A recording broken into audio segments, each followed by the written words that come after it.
সনাতন ধর্মাবলম্বীদের অন্যতম ধর্মীয় উৎসব সরস্বতী পূজা আজ সারা দেশে চলছে নানান আয়োজন।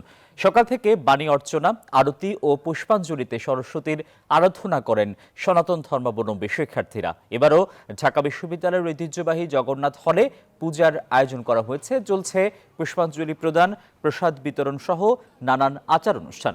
এবছর রাজধানীতে জগন্নাথ হল প্রশাসনের কেন্দ্রীয় পূজা সহ মোট ৭৬টি মণ্ডপে সরস্বতী পূজার আয়োজন হচ্ছে। সবাই যাতে ভালো থাকে, দেশটা শান্তিতে ফিরে আসে, এটুকুই চাওয়া।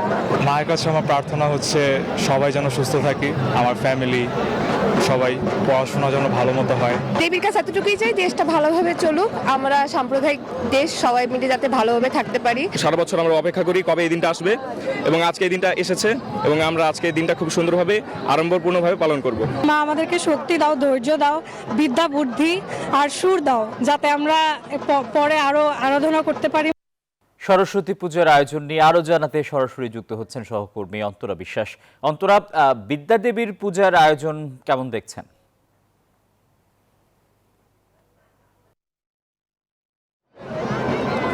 আসলে বিদ্যাদেবীর যে পূজা সেটি আসলে খুব জমজমাটভাবে এখানে চলছে।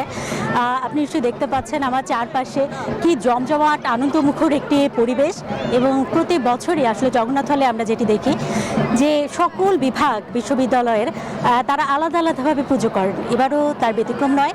৩৭টি পূজা মণ্ডপে এবার পূজা হচ্ছে, এবং আপনি নিশ্চয়ই দেখতে পাচ্ছেন এখানে জিওলজি, আধুনিক ভাষা ইনস্টিটিউট, মৃত্তিকা পানি ও পরিবেশ বিভাগ, সাংবাদিকতা বিভাগ, নিউক্লিয়ার ইঞ্জিনিয়ারিং বিভাগ, বিশ্ব ধর্মতত্ত্ব বিভাগ, পরিসংখ্যান বিভাগ, ফিজিক্স, কেমিস্ট্রি, বায়োলজি, অর্থাৎ সকল অনুষদের যে বিষয়গুলো রয়েছে, যে বিভাগগুলো রয়েছে, প্রত্যেকটি বিভাগ আলাদা আলাদা করে তারা এখানে পূজা করছেন। এবং যে পূজা মণ্ডপগুলো তারা তৈরি করেছেন আলাদা আলাদা বিভাগের, সেই প্রত্যেকটা মণ্ডপেরও আলাদা আলাদা থিম রয়েছে। এবং আপনি সেটা দেখতে পাচ্ছেন কেউ কেউ হয়তো বা একেবারে পূজা মণ্ডপ যেরকম হয়ে থাকে সেরকমই তৈরি করেছেন, কেউ কেউ তাদের যে বিষয় ভিত্তিক যে বিষয়গুলো রয়েছে সেই বিষয়গুলোকে তুলে ধরেছেন মণ্ডপের মধ্যে।